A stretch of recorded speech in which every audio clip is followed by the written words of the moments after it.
got a couple of statements, and you don't even need to respond to these, but just so we get more people's stuff out there, I'm gonna read a couple of statements. Shutdowns, there should be a check and balance between the Congress and the president on government shutdowns that last longer than 10 days, even if this requires a veto override to establish. And I think the congressman's already spoken to that. And here's another statement. I have to be concerned about the administration shutting down the atomic clock service with shortwave radio station WWV. I want to see this continue. And here's a question.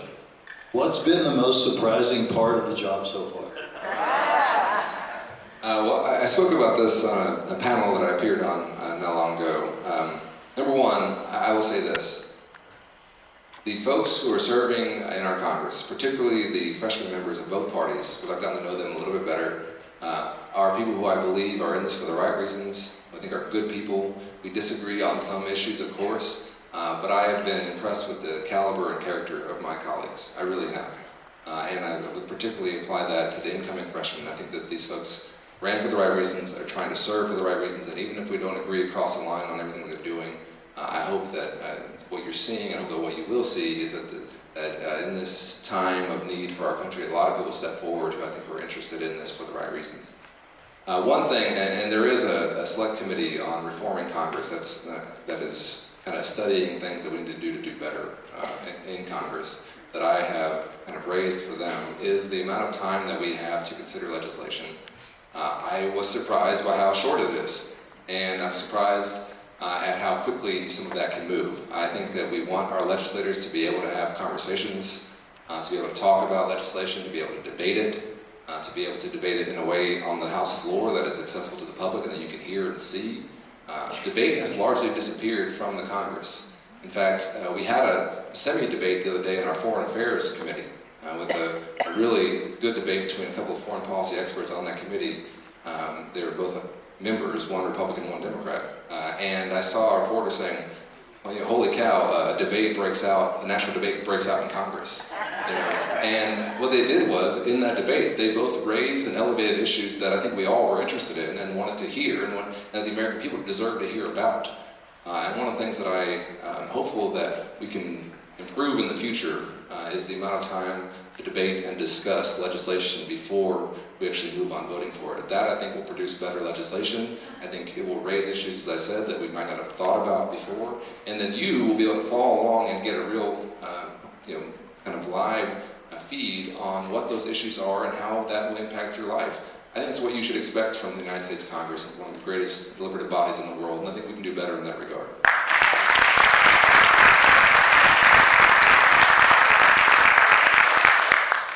This is a two-part question. The second part of this question that I've got 3 or 4 on, so I'm going to read you both parts. What legislation is being contemplated that will ensure the president is above the law, or perhaps is not above the law? And then the second part is something I've gotten 3 or 4 on. And it is, what are you doing to encourage the use of mass transit? And I've got several about how can we improve mass transit in Lakewood. That's great. Okay, so just to address the first question, no one in our country should be above the law.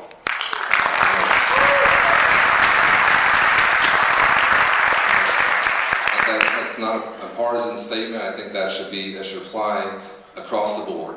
We must have the systems in place that if you break the law, or if you're someone who is a part of conspiracies to break the law, that you can be held accountable for that.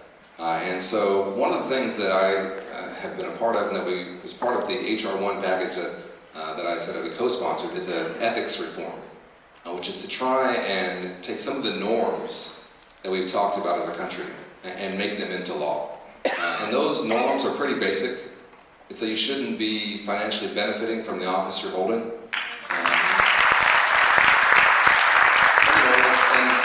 why is that important? It's not that I don't want people to be able to make money. It's that we want to make sure that the actions you take are in the interest of your constituents and the American people, and not in terms of helping your pocketbook. right? So those are some basic, there's some other very basic steps that are in there that I think we need to be considering. So many of the things that, the releasing of tax returns, things like that, so many things that used to be norms that were always done and that were done as a matter of course now need to become a matter of law so that we don't have to have these questions again. And I think that is in the interest of everyone to make sure that we can all recognize that no matter what action our president takes or any executive branch official takes, whether we agree with that action or disagree with that action, that we're not having to wonder what the motivation behind it was.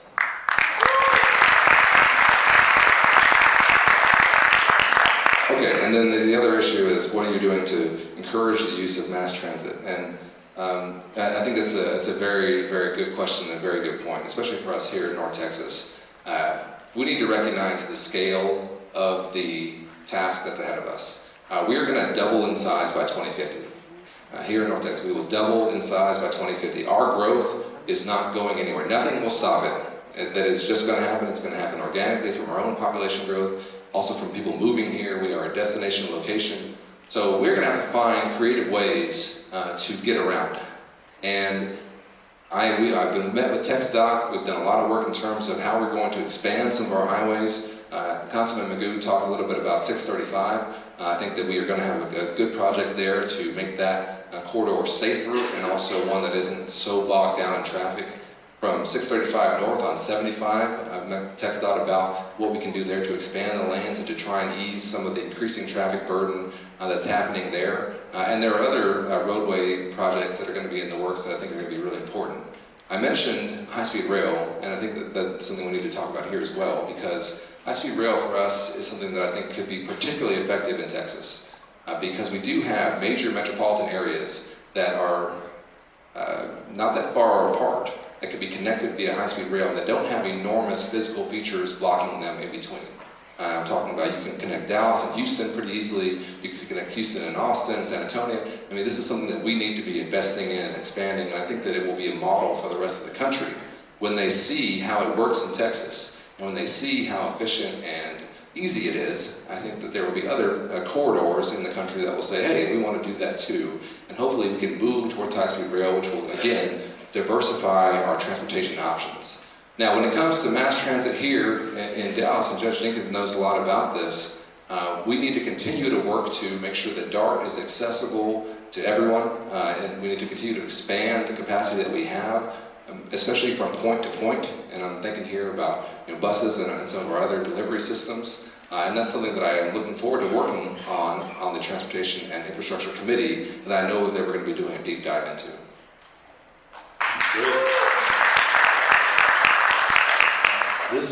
This next question, and we've had more than one on this.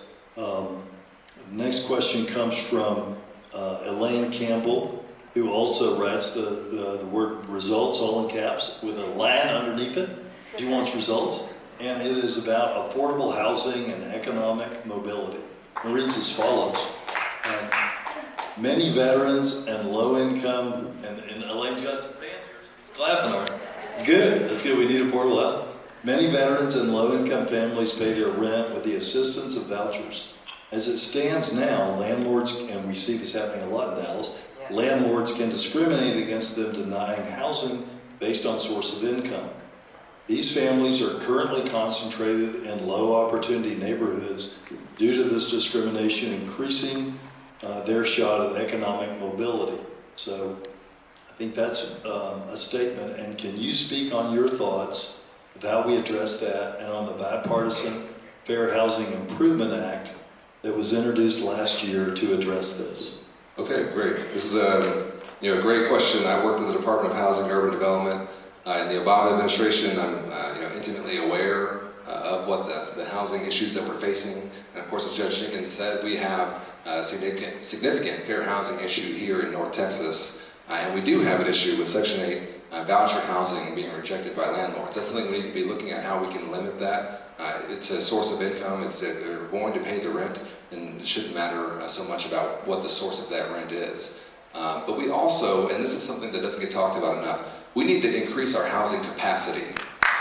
We don't have enough affordable housing. So We need to be building more affordable housing structures. We need to be making sure that those structures are not isolated and that people can actually live in them and contribute to our economy, whether that's on a public transportation line or nearby access to roads. We need to be just increasing our capacity, period. Because as I said, our population growth is just going through the roof. And that is driving also our affordable housing issue that we are already facing. And as we are looking at this as a city and as a region about how we're going to continue to grow, we can't do it in a way that divides people up and that leaves too many people behind. And this is already an issue that we're facing here in Dallas, where costs have gone up and are driving people out of their neighborhoods, are driving people out of their homes. I think that we need to be creative about how we can do that. There was a bill put forward in the State House, I think in the last legislative session, that was dealing with grandfathering or grandparenting in the property taxes on some of these homes in some of these areas where the taxes are going way up. They're looking at other ways that even if you are forced to move, that we help you find a place to move to. These are common sense things that I hope we can do and that we can address, but it begins with the willingness to understand that there is an issue and to say how we're going to tackle this in a way that is sustainable. And to me, there's a number of things around Section 8 that have to be addressed, but we have to just start increasing our housing supply, investing in more housing, and making sure that the housing that we are building is affordable.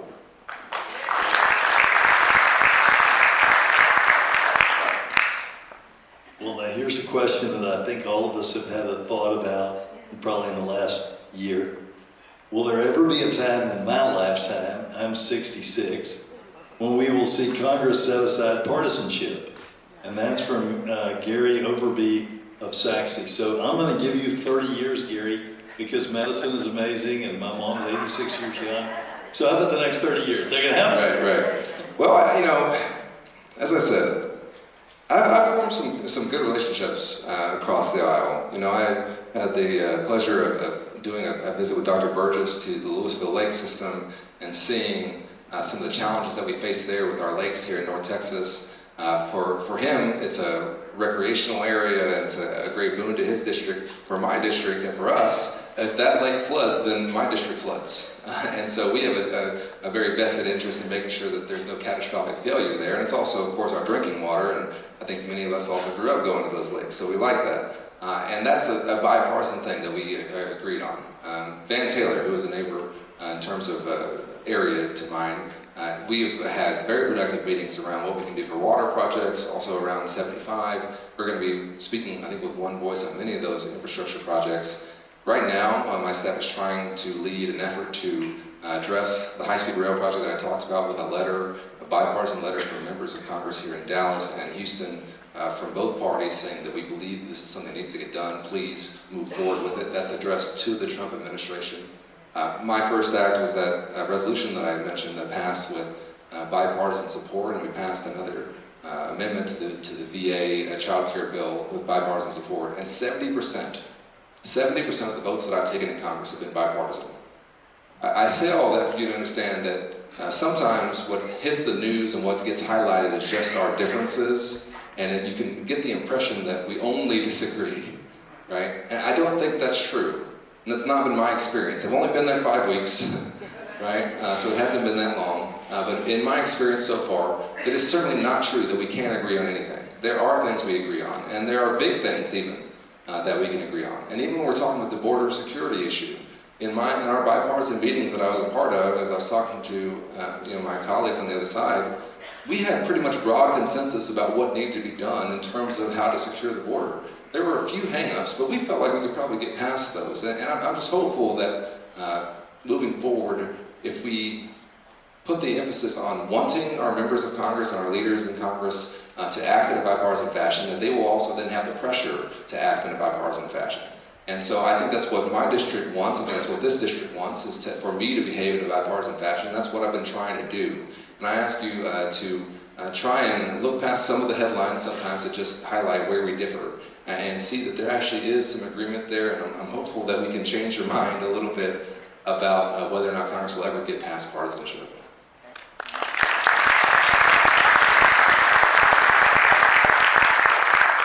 And I want to say, I agree with that. I see some of my Republican, I'm a Democrat, obviously, probably, in case you didn't know.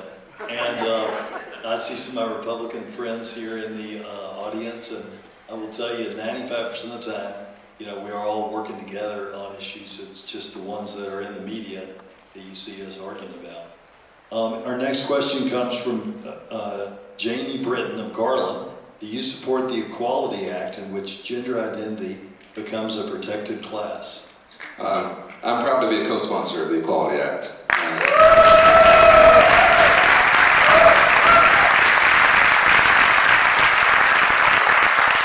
To me, this is a common sense piece of legislation that just extends protections to our LGBTQ neighbors and friends and loved ones. It's something that I think we should all actually be able to agree on. I don't think it's a partisan issue. I think it's a human rights issue. And I am disappointed by some of the things that I've heard and seen to try and highlight folks who are different and target them because of that. And I think the Equality Act will be an important step forward in terms of putting the law on the side of making sure that no matter who you are or who you love or how you try and decide to live your life, that you're able to chase your version of the American dream.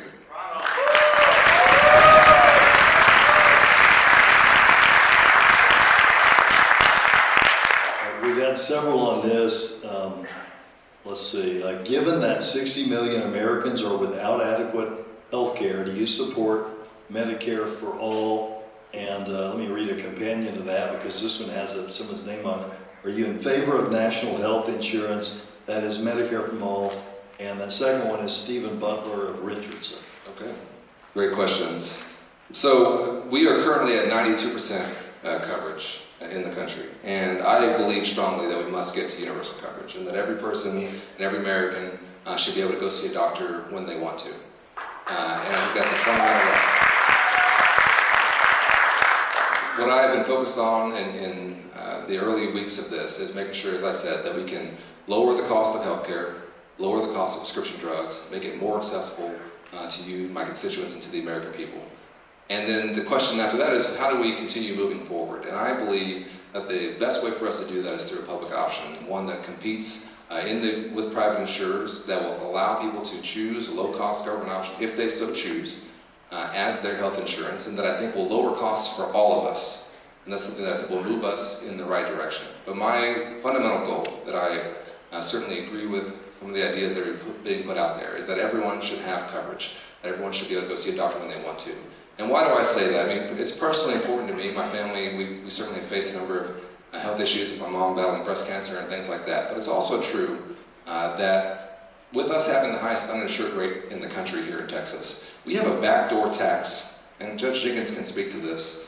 We have a backdoor tax on all of us. The cost of that uncompensated care when people go to our emergency room, to Parkland Hospital, that we are all paying. And so what we're trying to do here is lower costs overall. That's what I think the goal has to be. Lower costs and increase coverage, right?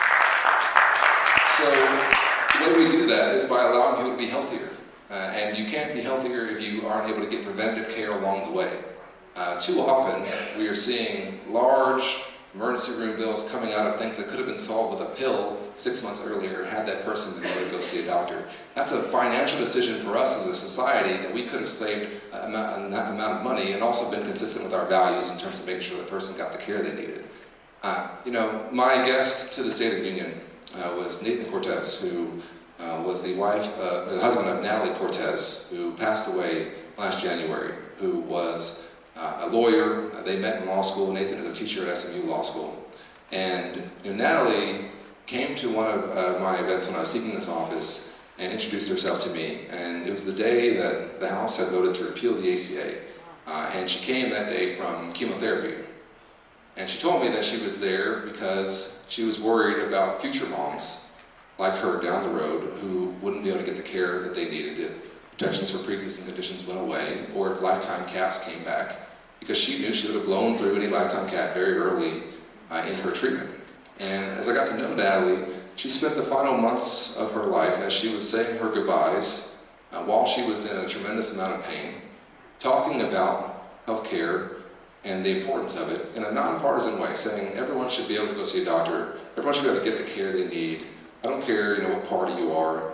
And she was an extremely powerful voice, and she's somebody who I keep in mind whenever we talk about these policies and these issues. I think about Natalie, and I think about whether or not she'd be proud of what I'm doing, what we're doing. this is something that isn't a partisan issue, in my opinion.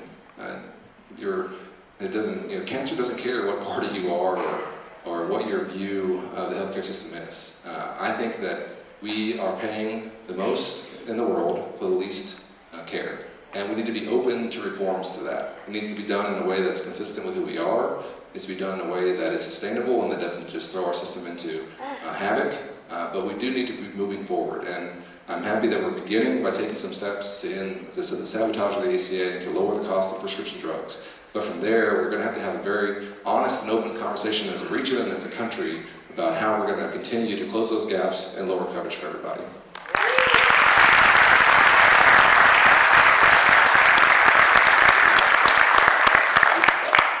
We may make it through all these. So we'll have to have a lightning round.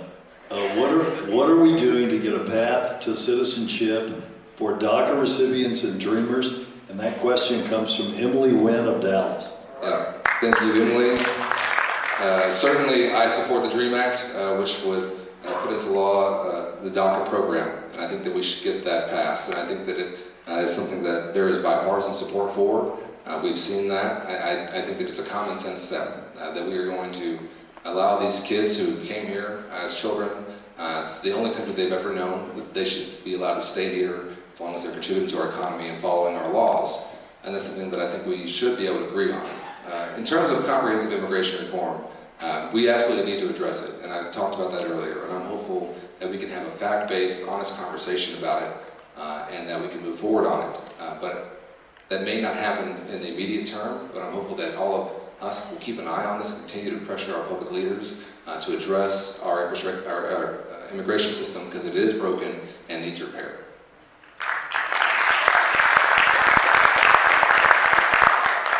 All right, this next question is, we lawyers say, may assume a fact that's not in evidence. Why do you think socialism's policies will be good for Americans? And what other countries with 330 million people has made socialism work well? So I'm going to, paraphrase that a little bit with a "do you think?" and there's that. Well, I am a capitalist. I'm a believer in our system. I believe that our system has produced the greatest middle class in the world, an economy that is the envy of the world, and I think that what we have to be focused on is the rules of the road.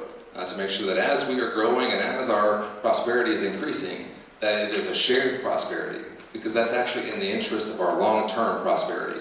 If we allow inequality to grow too large or to continue the path that it's on, it is going to impact our overall economic output. And so what I'm really focused on is making sure that our businesses in this community have the support that they need. And I have developed some great relationships with folks around here who are working in this area. And it's not just some of the things you might think when you're talking to business leaders about what they actually need. It begins with infrastructure. It also begins with a workforce that is employable and that has the skills that they need to get into the jobs that they have open that they can't fill right now. I was talking about the high-speed rail project between Dallas and Houston. That's going to take 10,000 skilled workers to build that. And from the experts that I've spoken to about our infrastructure package, when we pass that infrastructure package, the bottleneck on getting it done isn't going to be the money or the willingness from the municipalities to get it done. The bottleneck is going to be the skilled labor to get it done. And so we need to make smart investments in our labor force as well. And that means education. That means investing in our education system, making sure the kids are graduating with the skills they need to compete in this economy, in the 21st century economy. As we continue to move towards automation, as machine learning and AI become a larger part of our economy, you're going to have to be literate in technology if you're going to compete in this economy. And so we're going to do that, I think, by, number one, universal pre-K. Every kid should be able to go to pre-K. Number two, we need to pay our teachers what they're worth, because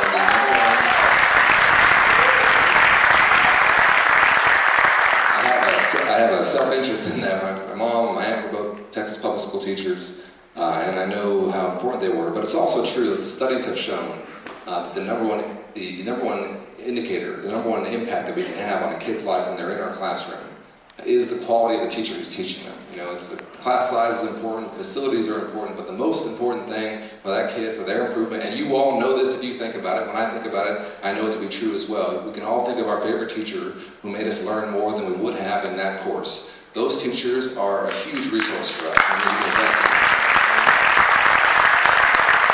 And then finally, we need to be teaching vocational training, and Judge Jenkins knows this. We are moving this way here in North Texas. We need to be teaching vocational training in our high schools, investing in great community college systems like this one that allow people to get the training they need to get into good jobs. There are jobs that we can't fill right now that pay 6 figures, that can't be automated, and they cannot be offshore, and we need to be producing kids who are in those fields.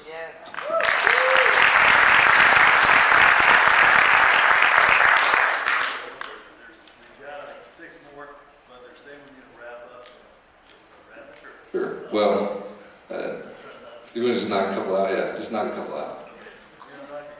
You get your microphone there. Lightning round. Yeah, lightning. Okay, lightning round. Do you have any ideas about safety in our public schools, or in our schools, rather? Absolutely, and I've co-sponsored, as you can see on that bill, universal background check bill that will make sure that if you buy a weapon, everyone should get a background check.